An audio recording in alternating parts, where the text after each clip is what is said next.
Halo teman-teman, ketemu lagi dengan channel Dr. Made Hipnotis. Channel ini sebenarnya dokter buat khusus untuk membahas ya dunia hipnosis, dunia hipnoterapi yang sering sekali dipisahkan dengan pikiran manusia atau keadaan sakit seseorang. Padahal dua hal ini adalah saling berhubungan, yaitu gejala fisik pada seseorang dengan apa yang dia pikirkan. Nah, kita sebut dengan hipnoterapi.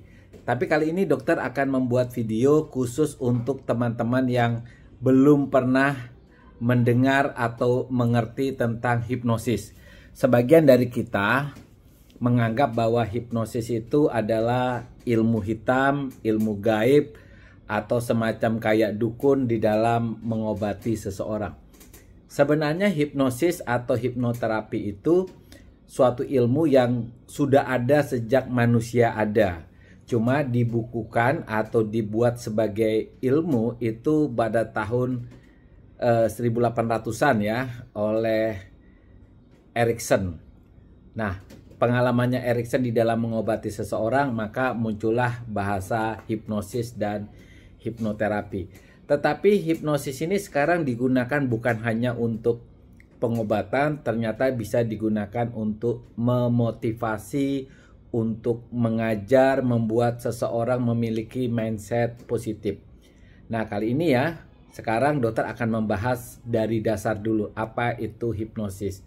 Hipnosis itu sebenarnya sugesti yang kita terima itu tanpa ada perlawanan atau adanya hambatan dari pikiran kita. Jadi ketika seseorang memberikan sesuatu perintah dan kita mengikutinya, sebenarnya itu adalah proses hipnosis.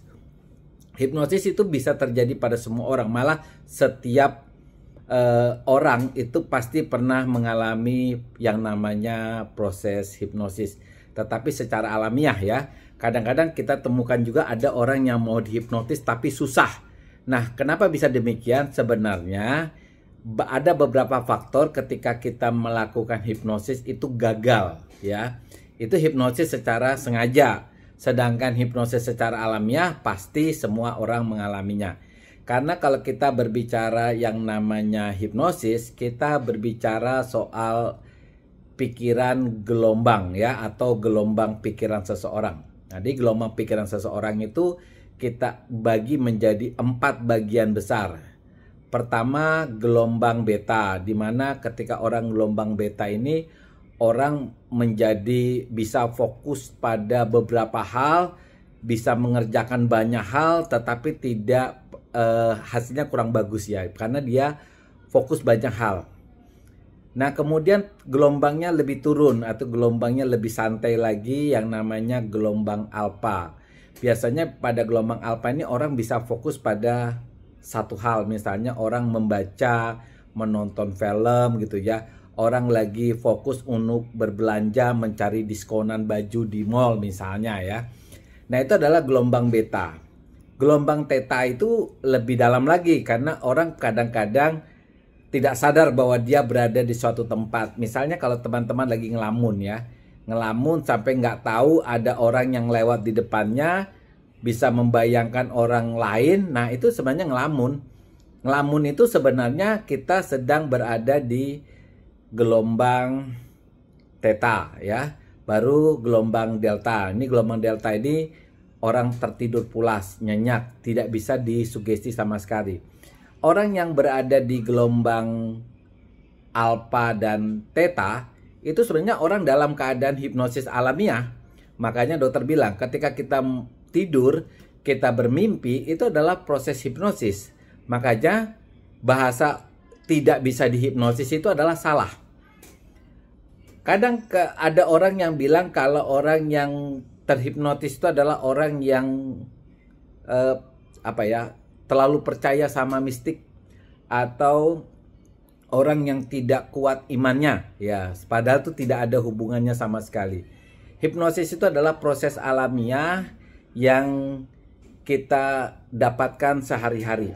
Cuma ketika kita menginginkan suatu terapi atau membuat orang keluar dari permasalahannya, berarti kita harus membuat secara sengaja proses hipnosis itu. Nah, proses hipnosis itu secara sengaja kita bagi menjadi beberapa bagian. Pertama itu preinduksi, ya. Yang kedua itu induksi, yang ketiga itu depending, keempat itu sugesti, kelima itu terminasi, yang keenam pasca terminasi. Ini proses-proses yang kalau kita belajar hipnosis kita akan disebutkan hal-hal tersebut. Yang paling penting dari tahapan ini adalah preinduksi, karena ketika kita preinduksinya berhasil, itu boleh dikatakan pengalamannya dokter ya, 80% hipnosisnya sudah berlangsung. Ya, hanya keberhasilan preinduksi. Nah, preinduksi itu apa sih? Bagaimana membuat seseorang pikirannya menjadi lebih fokus, lebih rileks ya. Karena pikiran manusia itu kan dibagi menjadi pikiran sadar dan bawah sadar. Ketika seseorang itu curiga bahwa kita mau melakukan hipnosis, dia akan membentuk suatu perlawanan. Kalau dia menolak, dia akan munculkan yang namanya critical area. Itu yang membuat kita tidak bisa menghipnosis seseorang. Nah, kalau kita bisa membuat seseorang dibujuk, ya, maka hipnosis itu bisa berlangsung dengan baik dan boleh dikatakan berhasil. Kuncinya dari berbagai macam cara untuk kita bisa melakukan preinduksi yang bagus ya. Banyak cara sebenarnya. Tetapi intinya cuma dua sih. Pertama, munculkan belief ya. Belief atau kepercayaan dari orang yang kita mau hipnotis atau klien kita kepada diri si penghipnotis. Harus percaya bahwa si klien kita yakin bahwa kita tidak akan membuat atau menyakiti diri si klien kita. Kita yakinkan bahwa hipnosis itu tidak ada hubungan dengan ilmu setan atau ilmu gaib, dan hipnosis itu adalah proses yang aman, tidak membuat seseorang kesadarannya hilang. Harus yakinkan itu. Ketika seseorang bisa diyakinkan, maka orang tersebut akan percaya pada si penghipnotis. Itu adalah modal pertama. Yang kedua, ketika dia sudah percaya, kita melakukan yang namanya fokus. Fokus itu macam-macam ya. Misalnya kita melalui tutup mata, tarik napas yang dalam, itu juga fokus. Ketika kita suruh dia melihat suatu titik atau jam atau benda apapun, itu juga sebenarnya fokus. Nah, tes fokus juga bisa dilakukan dengan yang namanya tes sugesti. Jadi ada yang kita lihat, misalnya orang kita suruh tutup mata lalu membayangkan lem yang paling kuat yang membuat matanya lengket gitu ya. Ketika dia fokus dengan lem itu, maka yang terjadi adalah matanya lengket. Nah, ketika seseorang sudah dalam keadaan fokus, sebenarnya gelombang pikirannya udah turun, artinya turun ke theta. Nah, ketika dia ada di theta, sebenarnya kesadarannya masih full ya, masih full banget. Kalau kita mau melakukan yang namanya sugesti lebih lanjut, kita harus membuat yang tadinya gelombang alfa itu turun lagi ke theta. Turun ya. Misalnya kalau orang sehari-hari kita buat dia jadi melamun lah gitu ya. Baru kita lakukan beberapa kali tes sugesti. Nah, beberapa menit kemudian biasanya gelombang pikirannya udah turun ke theta. Nah, di situ di theta kadang-kadang dia sudah tidak bisa membedakan mana halusinasi dan mana realita. Jadi pada saat di gelombang theta, kalau kita sugestikan misalnya sesuatu yang misalnya bayangkan di sebelah kirimu ada hantu gitu ya, maka ketika dia melihat maka dia akan hantu gitu ya, karena dia tidak bisa membedakan mana realita, mana yang namanya imajinasinya dia. Nah, di gelombang theta inilah kita sering mengharapkan hasil yang bagus. Misalnya ketika kita memiliki seorang anak, kita ingin anak kita menjadi sosok yang pintar, kita menanamkan sugesti rajin belajar, otaknya cerdas, itu ketika dia berada di gelombang theta, sehingga hipnosis bisa digunakan untuk seseorang supaya bisa belajar dengan rajin. Atau orang yang misalnya benci banget sama matematika atau bahasa Inggris, itu bisa juga menggunakan hipnosis ini untuk membuat dia menyukai matematika dan bahasa Inggris. Karena apa? Karena sugesti kita tanamkan di pikiran yang paling dalam, yaitu di gelombang theta. Ya. Kemudian kalau kita gunakan untuk mensugesti kayak misalnya rasa cinta juga bisa, ya. Misalnya ketika dia berada di gelombang theta, kita katakan bahwa kita misalnya mau mensugesti pasangan kita katakan bahwa cinta saya sama dia begitu besar, banyak banget gitu ya, bahwa kita setia. Karena ketika kita ngomong itu dalam keadaan seseorang disebut trans, atau di gelombang theta, maka kata-kata kita tuh bisa masuk ke alam bawah sadarnya dia. Berbeda kalau kita berbicara dalam keadaan dia gelombang beta, karena di gelombang beta tuh masih ada pikiran sadarnya masih aktif, di mana dia masih bisa menggunakan logikanya untuk menyaring apakah kita benar atau tidak. Nah, demikian ya teman-teman ya. Jadi tahap-tahapannya, pertama induksi ya, preinduksi dulu, kemudian induksi. Induksi itu adalah memindahkan seseorang dari kesadaran penuh ya ke alam bawah sadarnya itu, atau membuat orang menjadi trans.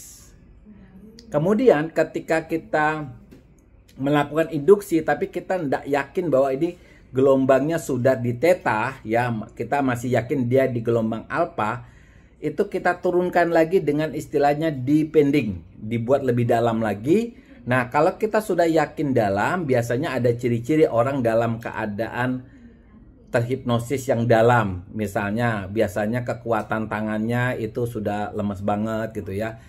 Dan ciri-ciri itu biasanya berbeda antara satu dengan yang lain. Karena apa? Tergantung si penghipnotisnya ketika mensugesti. Misalnya ketika mengsugestinya tidur yang dalam, lelap sekali, tentu otot-ototnya akan lemes. Tapi kalau sugestinya misalnya yang lain, misalnya bayangkan mulutmu terasa asam begitu ya. Berarti kalau mulutnya terasa asam, berarti itu juga sudah dalam, walaupun pasiennya matanya terbuka ya. Itu contoh ya, contoh. Kemudian kita memberikan sugesti ketika kita sudah yakin seseorang dalam kedalaman hipnosis yang kita inginkan.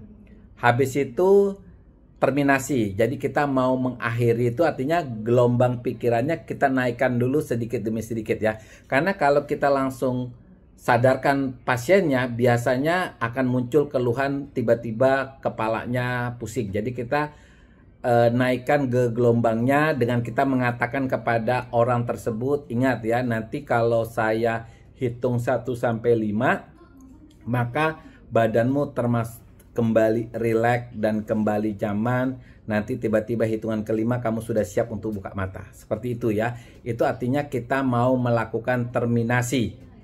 Habis terminasi, apa yang terjadi ketika pasiennya buka mata? Sebenarnya gelombang pikirannya masih di gelombang alfa. Ingat teman-teman, ketika kita mengakhiri 2 menit terakhir itu, orang itu masih bisa terhipnosis. Jadi ketika teman-teman sudah mengakhiri sesi hipnoterapi, tapi teman-teman masih ngomong yang negatif, malah orang yang klien kita bisa terhipnotis ulang. Jadi kalau misalnya teman-teman lihat dokter melakukan hipnosis ya, misalnya dokter sudah sadarkan kembali, lalu dokter bilang tutup matanya dan matanya lengket, otomatis matanya lengket walaupun dokter sudah melakukan terminasi. Karena apa? 2 menit terakhir setelah terminasi, gelombang pikirannya masih di gelombang alfa yang masih bisa sangat untuk disugesti. Oke teman-teman, tetap semangat.